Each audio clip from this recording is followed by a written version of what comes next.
Hello and welcome to the EPA Region 4's Air Permits Training for Meaningful Involvement. The purpose and goal of this training is to inform the public and provide training on the Clean Air Act permitting process and the Clean Air Act's Title V petition process so that the public is equipped with the resources to fight against environmental injustice. In today's training, I will cover an overview of the Clean Air Act and the work that EPA does with respect to air permits. I will then go over both construction and operating permits and how the public can participate in the permitting process. We will go through an EPA Title V review and public participation flowchart for Title V permits. And lastly, we will conclude with a knowledge test to review what we've covered. In the 1960s, Congress created the Clean Air Act to improve air quality in the United States. Since its conception, there have been several major amendments to the Clean Air Act in 1970, 1977, and 1990. Some of the major breakthroughs resulting from those Clean Air Act amendments are the Prevention of Significant Deterioration, or PSD, State and Local Implementation Plans, or SIPs, permit programs for larger sources of air pollutants, or Title V, and opportunities for public participation. By reducing air pollution, the Clean Air Act has led to several significant improvements in human health and the environment in the United States. Since 1970, 6 commonly found air pollutants have decreased by more than 50%. Air toxics from large industrial sources such as chemical plants, petroleum refineries, and paper mills have been reduced by nearly 70%. New cars are 90% cleaner and will be cleaner in the future, and production of most ozone-depleting chemicals has ceased. These significant reductions were achieved while the U.S. gross domestic product has tripled, energy consumption has increased by 50%, and vehicle use has increased by almost 200%. So, how does the Clean Air Act work? The Clean Air Act requires EPA to set National Ambient Air Quality Standards, or NAAQS, for pollutants that are common in outdoor air, considered harmful to public health and the environment, and that come from numerous and diverse sources. The EPA establishes national standards for 6 primary pollutants in outdoor air, which we refer to as criteria pollutants. They are particulate matter, carbon monoxide, nitrogen dioxide, sulfur dioxide, ground level ozone or smog, and lead. Volatile organic compounds, or VOCs, are also monitored, tracked, and controlled to help reduce ozone concentrations in our air, but they do not have their own standards. There are 2 different types of standards, primary and secondary standards. Primary standards are designed to protect public health with an adequate margin of safety. This includes consideration of potential impacts to at-risk populations. Secondary standards are designed to protect the public welfare from any known or anticipated adverse effects. This includes effects on soils, water, crops, vegetation, man-made materials, animals, wildlife, weather, visibility, and climate. The standards are to be periodically reviewed at 5-year intervals and revised as needed based on relative scientific evidence. EPA may not consider cost in setting the standards, rather cost is considered in the implementation phase. Once these standards are set, it is important to plan how they will be met. State and local implementation plans are required by the Clean Air Act as a means for showing how state and local permitting authorities will carry out their duties under the Clean Air Act. The implementation plan includes elements for new source and some state operating permit programs to assure compliance with air quality standards. States develop implementation plans to meet the air quality standards and submit them to EPA for approval. In addition, each state plan must prohibit emissions that significantly contribute to air quality problems in another state. Tribes are not required to have tribal implementation plans, but they may choose to develop them. Overall, the Clean Air Act consists of 6 sections called titles. Title I of the Clean Air Act mandates that EPA create air quality control regions designated as attainment or non-attainment. Non-attainment areas do not meet the National Ambient Air Quality Standards, and attainment areas meet those standards. The non-attainment designation is by pollutant, so an area can be in attainment for one pollutant and non-attainment for another pollutant. Sections of the Clean Air Act that are directly related to permitting are highlighted. Title I, Parts C and D of the Clean Air Act require permits to build or to add major stationary sources of air pollutant. This permitting process is called New Source Review, or NSR. Title V of the Act covers the requirements for operating permits.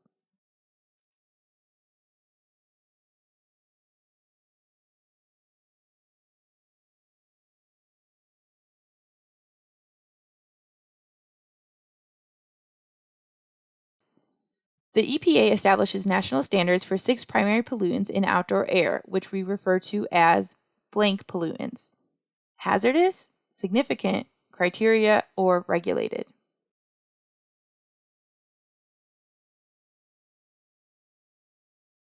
They are criteria pollutants. The Clean Air Act is implemented through federal and state or local governments.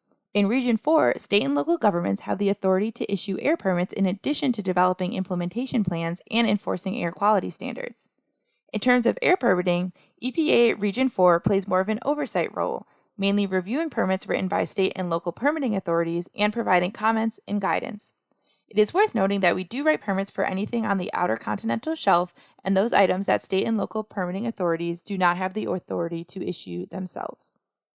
Here's an overview of the 18 state and local permitting authorities that EPA Region 4 provides federal oversight for. Now we are going to move into a discussion of air permits themselves, starting with an overview of the different types. The first type is pre-construction or construction permits. New Source Review is a Clean Air Act program that requires industrial facilities to install modern pollution control equipment when they are built or when making a change that increases emissions significantly. The program accomplishes this when owners or operators obtain permits limiting air emissions before they begin construction. For that reason, NSR is commonly referred to as the Pre-Construction Air Permitting Program. Operating permits, often called Title V permits, are legally enforceable documents required by Title V of the Clean Air Act. They are designed to improve compliance by clarifying what facilities must do to control air pollution. Title V permits are issued to all major sources and a limited number of smaller sources, called area sources, minor sources, or non-major sources. Most operating permits are issued by state or local agencies, and a small number are issued by the EPA. Operating permits include pollution control requirements from all federal or state regulations that apply to a source. Sources that have the potential to emit less than the major threshold are minor sources. Sources that take enforceable limits to operate below the major threshold are considered synthetic minor sources. Going into more detail on construction permits and New Source Review, New Source Review is a Clean Air Act program that requires industrial facilities to install modern pollution control equipment when new sources are built or there are modifications to existing sources that significantly increase emissions. There are 3 components of the New Source Review program. The first is prevention of significant deterioration permits, which are for major sources in those areas that meet the National Ambient Air Quality Standards. Non-attainment NSR permits are for major sources in areas that do not meet the National Ambient Air Quality Standards. Major sources can receive pre-construction permits that contain both non-attainment and attainment provisions, because sources are meeting the requirements based on what pollutant is in attainment or non-attainment. And lastly, we have minor source permits, which are for smaller sources in all areas. A new source is considered major for PSD if it emits 100 tons per year or more of any regulated NSR pollutant, including fugitive emissions, and it is one of the 28 source categories linked here. For all other sources not pertaining to those 28 source categories, the major source threshold is 250 tons per year or more of any regulated NSR pollutant. Once a new source is determined to be major, it is subject to the prevention of significant deterioration for the pollutant that exceeded the major source threshold and for any other regulated pollutant that exceeds the significant emission rate for that pollutant. For major modifications, any emissions increase and significant net emissions increase of a regulated NSR pollutant above the significant emission rate is also subject to prevention of significant deterioration, or PSD. So what does prevention of significant deterioration, or PSD, require? PSD requires best available control technology, also known as BACT. The proposed source must complete a BACT analysis in which technologies are identified from any available source and then analyzed to determine if the technology is appropriate for the facility or project in question. This can be from the United States, other countries, and emerging technologies. The source is required to use the most stringent technology unless there are energy, environmental, or economic reasons that follow specific guidelines and demonstrated analysis. The proposed source must perform an air quality analysis to make sure that the pollution they emit will not erode the air quality in the area beyond an allowable level, and to ensure that the area will still meet the National Ambient Air Quality Standards. Each permit also has a public involvement piece for PSD. Non-attainment NSR has different requirements from PSD. Non-attainment NSR requires the lowest achievable emission rate. The proposed source must look at all similar processes and sources around the world, not just in the United States, to identify the technology with the lowest proven emission rate. With LAIR, unlike BACT, cost cannot be factored in. The emission rate must be the lowest. Additionally, because the area does not attain all of the air quality standards, the proposed source must obtain emission offsets, that is, reductions that occur at other facilities in the area. They also have to perform an alternative site analysis, and this is to demonstrate that the benefits of the project significantly outweigh the environmental impacts and social cost of the proposed location. A lot of communities are asking agencies and states to require alternative site analyses to look at environmental justice issues. The proposed sources also have to show statewide facility compliance with air regulations. They have to show that all sources owned by the company in the state are in compliance with all other air regulations. This is so that permits aren't issued to companies with a poor compliance history. And lastly, like PSD permits, each permit has a public involvement piece for non-attainment NSR. BACT and LAIR are important parts of construction permits, as these are what determine the emission limits and controls for facilities while they are operating. Both BACT and LAIR are technology forcing, which means that as control technology becomes more advanced and emission reductions are more feasible, requirements will change and more emission reductions will be required. As stated in the previous slides, both require the applicant or the facility to look at controls used at similar processes around the world to see what emission limits can be achieved. These emission limits and their associated controls are used to determine what can be achieved and what should be included at the new or modified facility.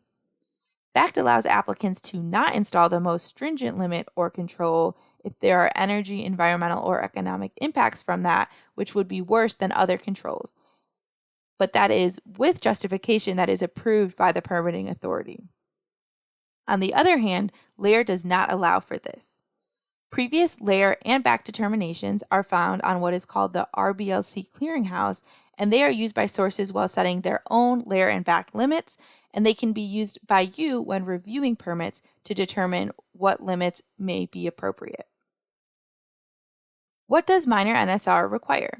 Section 110 of the Clean Air Act requires that state implementation plans include provisions for the permitting of new and modified sources that will allow a state to protect air quality.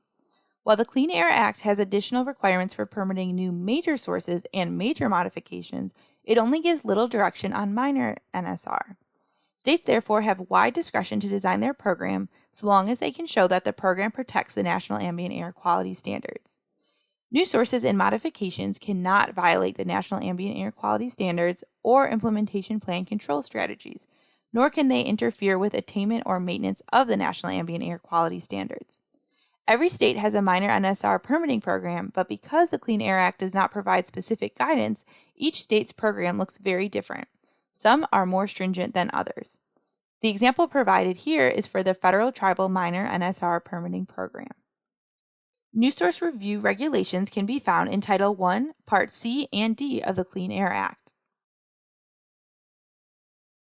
True or false, PSD requires best available control technology, also known as BACT. The source is required to use the most stringent control technology unless there are energy, environmental, or economic reasons that follow specific guidelines and demonstrated analyses.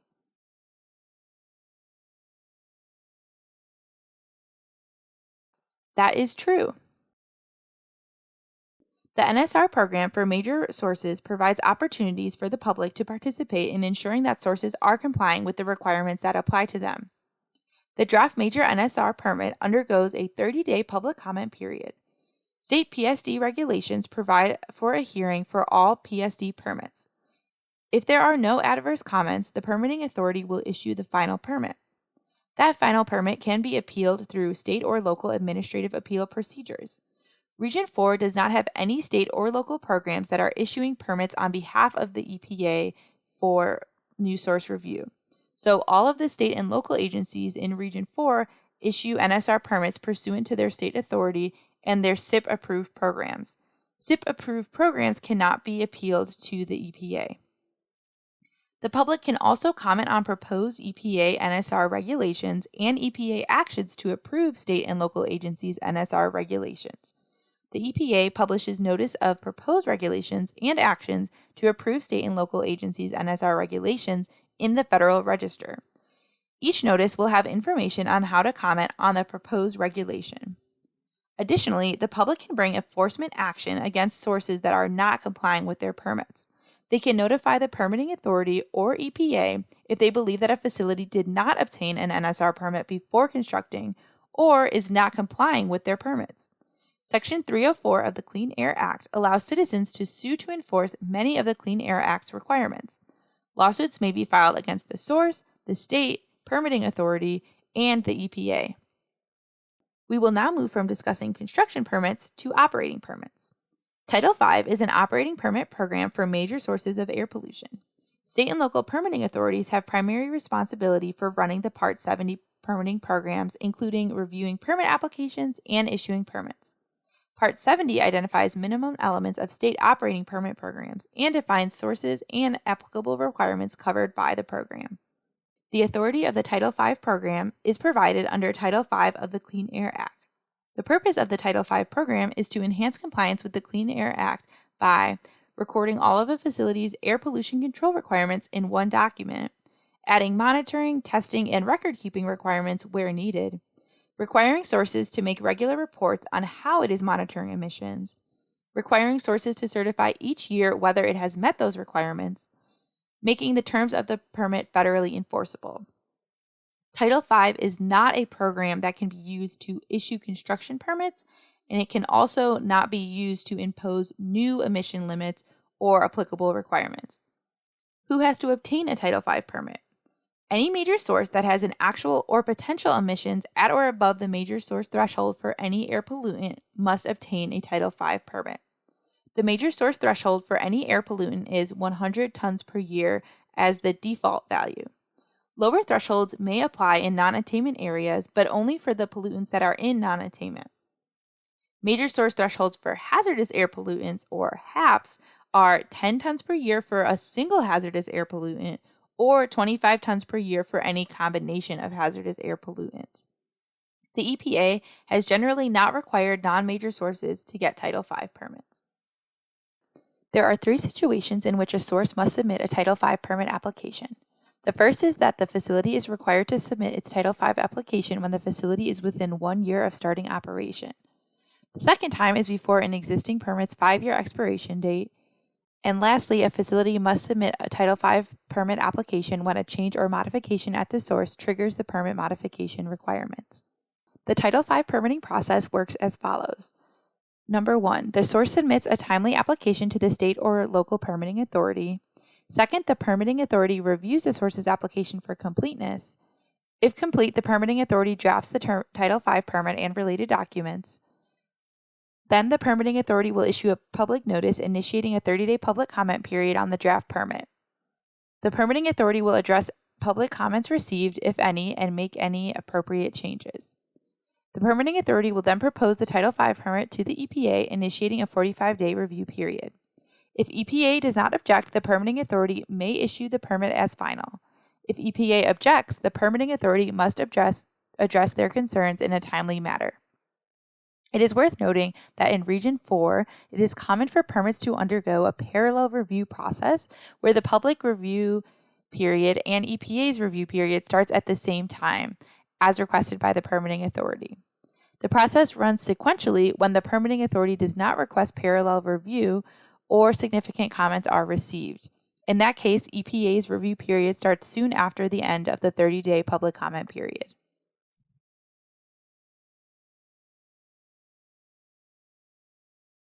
There are 3 situations in which a source must submit a Title V permit application. Select the situation that is not true.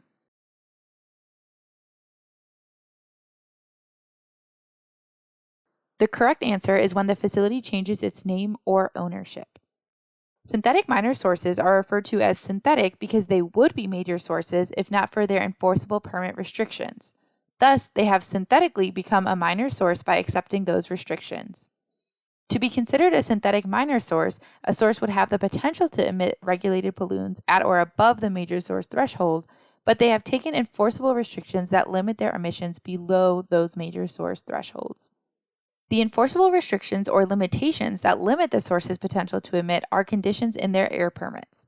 These can include emission limits that directly restrict the amount of pollutants that may be emitted from a source over a period of time, production limits that restrict the quantity of a final product that can be produced at a source, add-on control requirements that specify what pollution control equipment must be installed at a source and how it must be operated and maintained to result in a specific emission rate or control efficiency, and other operational limits that could include a limit on the hours of operation, the quantity of raw materials used, or the amount of fuel combusted. If a facility does not adhere to its limitations, the state, local, or tribal permitting agency, or the EPA, may take administrative, civil, or criminal enforcement actions. This includes issuing a notice of violation in order for the facility to come into compliance, or a fine. It is important to note that synthetic minor sources are not subject to the same requirements as major sources, so the requirements that we talked about with respect to NSR and Title V do not all apply to synthetic minor sources. Additionally, there is variation in the requirements for synthetic minor sources across different state and local permitting authorities. The permit duration, for example, varies, but for synthetic minor operating permits, it's often 10 years, as opposed to Title V permits only lasting 5 years. Additionally, public notice periods, as well as EPA review periods for synthetic minor permits, vary based on the permitting authority, and they are not always the same as the requirements for NSR or Title V permits. Lastly, reporting requirements are often not as stringent or as frequent as Title V reporting requirements. On this slide, you can also see the 5 industries with the most permitted synthetic minor sources in the United States. Let's review some of the topics we have covered so far. Implementation plans are required by the Clean Air Act as a means for showing how permitting authorities will carry out their duties under the Clean Air Act. The implementation plan includes elements for new source and state operating permit programs to assure compliance with the National Ambient Air Quality Standards. NSR permits are pre-construction or construction permits that focus primarily on the 6 National Ambient Air Quality Standard criteria pollutants and require sources to install pollution controls. There are 3 kinds of NSR programs: Major NSR in Attainment, known as PSD, Major NSR in Non-Attainment, known as Non-Attainment NSR, and Minor NSR. The Title V program improves compliance by clarifying what sources must do to control air pollution. The Title V permit contains all applicable requirements for a source. The source is required to submit a Title V application within 1 year of starting operations, before the 5-year expiration date, and when a change or modification at the source triggers the permit modification requirements. It is important to stay up to date on permits being put out for public notice in order to stay involved in the permitting process. Listed here are the different ways that you can do this. EPA Region 4's permitting website has a list of proposed permitting actions for each state where you can download materials submitted by the permitting agency. Your state and local permitting authority's website contains air permitting information on the permit requirements for construction and operating permits where you live. Additionally, your state or local permitting authority will provide public notice information as well as contact information to address concerns. You can reach out to your permitting authority for copies of supporting materials, like copies of the permit application. You can ask when a facility's permits will be up for renewal or if there is a new permit in the works. Lastly, but most importantly, participate in the review process for Title V and NSR permits in your area. This can be reviewing the permits yourself, talking to your permitting authority, attending public hearings if applicable, and commenting on and petitioning permits. Before we begin the second portion of this training, I would like to remind everyone that this training is intended to be a self-study tool. Understanding all of what goes into air permitting and public participation can be overwhelming. We do not expect for you to digest all of this information at once.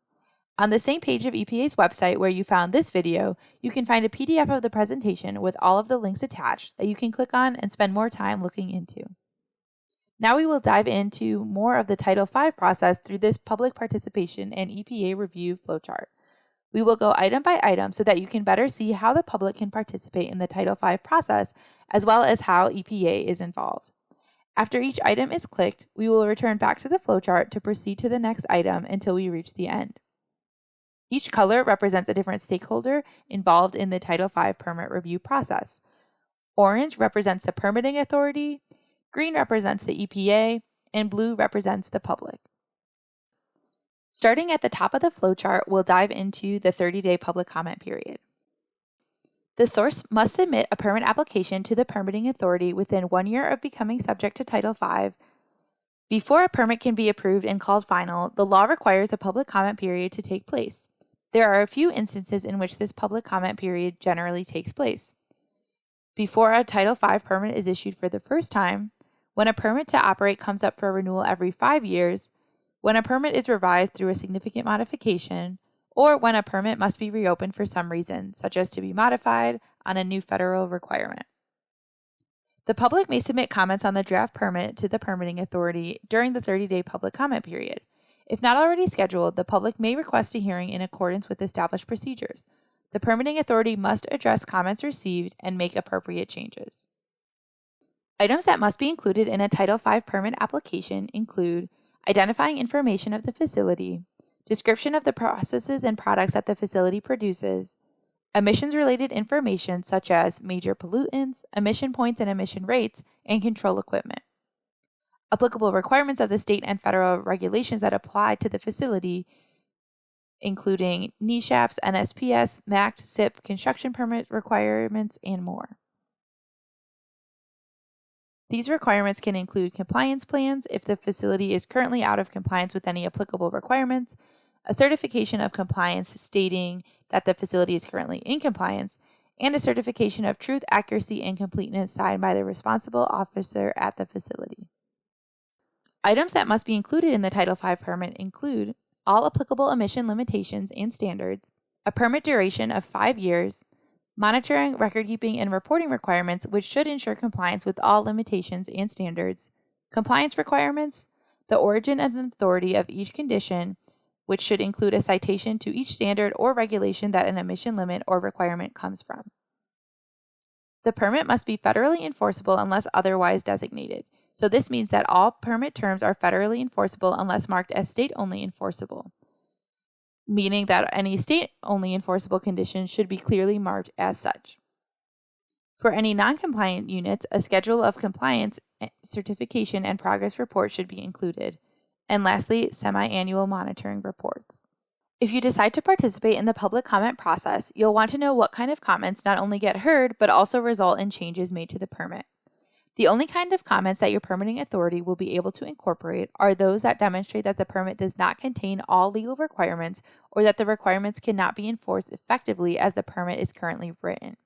So your comment should focus on ensuring that the permit contains all applicable requirements in a way to ensure that the facility is consistent with those requirements.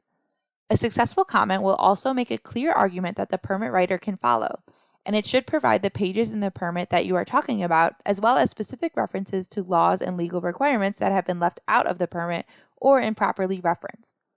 The comment should also provide specific alternative language recommendations to what is currently in the draft permit. In other words, an effective comment should make it easy for the permit writer to do what you want them to do. This may make you wonder about comments in which you share your personal experiences and concerns, but do not provide a specific way for the permit writer to improve the document. Here's the hard truth. Unfortunately, while the people from your permitting authority may care and be moved and even upset by what you're experiencing, their hands may be tied. If the permit is found to be legal and enforceable, they must approve it. This is even if they feel bad about what you're experiencing. This is not their fault, it's the law. This doesn't mean that sharing your personal experience and concerns via the public comment process isn't important. Showing up throughout the permitting process can still make progress, even if not directly. After the end of the 30-day public comment period, the permitting authority will propose the permit to EPA to initiate the 45-day review period. Region 4 state or local review periods typically run parallel with the public comment period as requested by the permitting authority. The review period runs sequentially when the permitting authority does not request parallel review. In this case, the review period starts soon after the 30-day public comment period. The permitting authority is required to submit all information necessary for an effective review by the EPA. The 45-day review period does not begin until all necessary materials are received by the EPA. The EPA may comment on and formally object to proposed Part 70 permits, independent of a public petition asking us to do so. It must be in writing and made within 45 days of the receipt of the proposed permit and must include all necessary supporting materials. EPA must object to any proposed permit that is deemed to be not in compliance with the Clean Air Act. The public can check the EPA Region 4's website to view the 45-day review period deadline for currently proposed Title V permits. This page will link to a list of permits that have been proposed to the EPA. Click the link of the desired state to see each state's permits currently under review in the region. Now we'll go to the right of the flowchart and see what happens if EPA objects to a Title V permit. If EPA objects, the permitting authority has 90 days from the receipt of the objection to revise and submit a proposed permit in response to the objection. Otherwise, EPA will issue or deny the permit.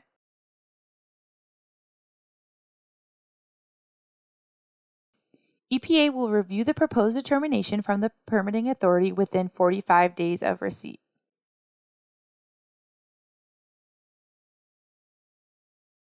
If the permitting authority fails to submit a proposed determination or fails to resolve any objection, the EPA will terminate, modify, or revoke and reissue the permit.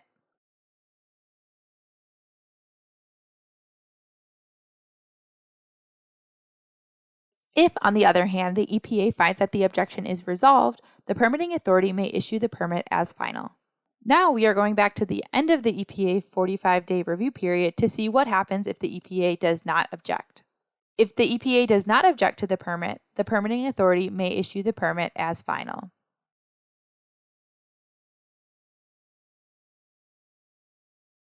The public may appeal the issued permit in state court.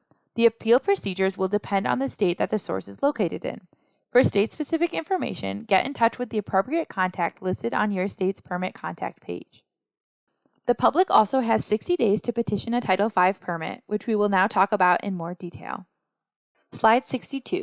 A Title V petition allows anyone to raise concerns to the EPA and ask the agency to object to the issuance of a newly issued, modified, or renewed operating permit for a specific facility, if the concerns with the permit were raised to the permitting authority during the notice and comment period for the permit action. The agency will only consider issues raised in comments on the proposed permit unless the petitioner can demonstrate that it was impossible to comment on the issue during the comment period for the permit, or unless the grounds to object to the issuance of the permit arose after the comment period ended. If you believe that a Title V permit issued by a state, local, or tribal permitting authority does not comply with the Clean Air Act or the EPA's Title V permit implementing regulations, then you may petition the EPA to object to the permit. If EPA grants a petition and objects to the issuance of a permit, the permitting authority must correct or rectify issues with the permit.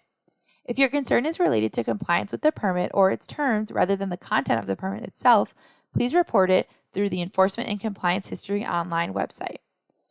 EPA is developing a centralized website that will display the deadline for filing a petition on each permit.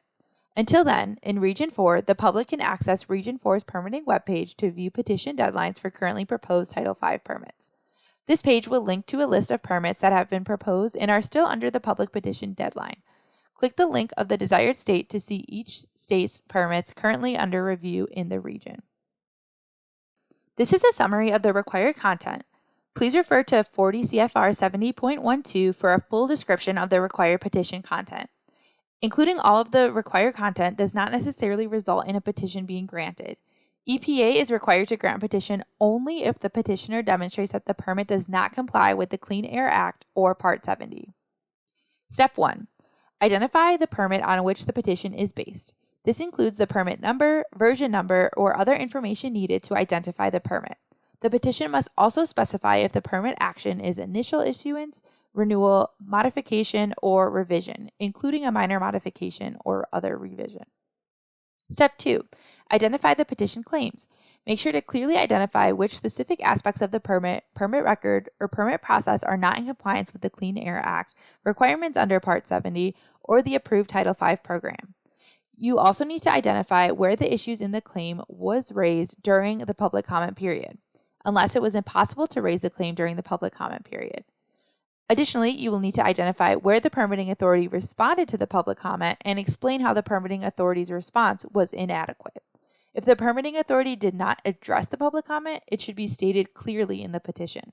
For a claim to be considered by the EPA, the issue must be raised in the body of the petition. If the issue is raised in an attachment, the petition must provide a specific citation to the reference information in the attachment. Citations should also be used to support claims, along with an explanation of how the cited material supports the claim. The information you provide in the petition and the analysis of the permit and record should be accurate. Where do you file a petition? The preferred method for filing a petition is through EPA's Central Data Exchange. If you are unable to use the Central Data Exchange, your next option is to send your petition and associated documents to EPA's Title V petition email account. At a last resort, you can submit hand copies of your petition through the mail. Only submit petitions through one of the three methods listed above, and please do not send your petition directly to the administrator. As a note, the Central Data Exchange system where petitions are submitted is set to Eastern Standard Time. Petitions are considered timely based on the timestamp in that system, so please be aware when submitting a petition from a different time zone. When filing a petition, you must also provide copies of your petition to the permitting authority and the permit applicant. The contact information for the permitting authority should be available in the public notice for the permitting action. The contact information for the permit applicant should be available in the draft permit or from the permitting authority. If you need help or have questions about how to file a Title V petition, you can reach support by using EPA's Title V petition email account. If you have a question about a specific permit or a specific due date for a petition, please contact the EPA Regional Air Permitting Office for the state in which your source is located. Air permitting contacts are available on the Permitting Under the Clean Air Act webpage. All petitions submitted to the EPA are posted on the agency's Title V petition database. The database also has PDF files of the agency's responses to petitions. So, if you submit a Title V petition, what happens next? The EPA has 60 days to respond to the petition. The EPA will grant the petition, in other words, object to the permit, if the petitioner demonstrates that the permit is not in compliance with the Clean Air Act. If not already issued, the permitting authority may not issue the permit until the objection is resolved. If already issued, the petition does not change the effectiveness of the permit.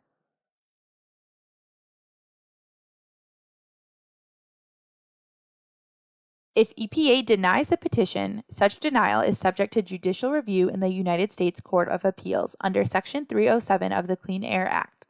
Additionally, Section 304A2 of the Clean Air Act authorizes the filing of a citizen suit in district court if EPA fails to perform a non-discretionary act. If, on the other hand, EPA grants the petition, the permitting authority has 90 days from the granting of a petition to revise and submit a proposed permit in response to the granted petition. Otherwise, EPA will issue or deny the permit.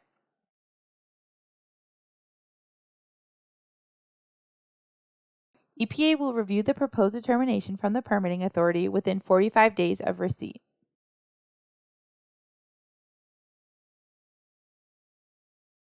If the permitting authority fails to submit a proposed determination or fails to resolve any objection, then the EPA will terminate, modify, or revoke and reissue the permit. If, on the other hand, the objection is resolved and EPA does not object to the permit, then the permitting authority may issue the permit as final or update the permit record as needed.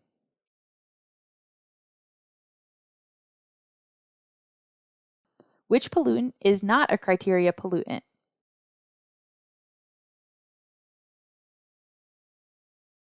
Mold.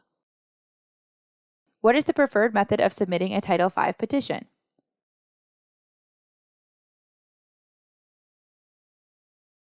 The Central Data Exchange.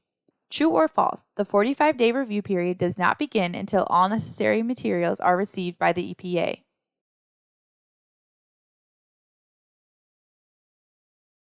True. True or false, any person may petition the EPA to object to certain Part 70 permits.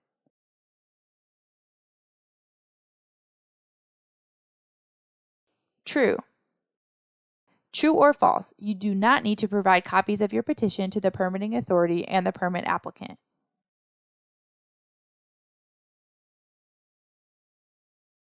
False. Congratulations, you've completed the EPA Region 4 Air Permits Training for Meaningful Involvement. Please remember to use this training as a self-study tool and refer back to it when questions arise.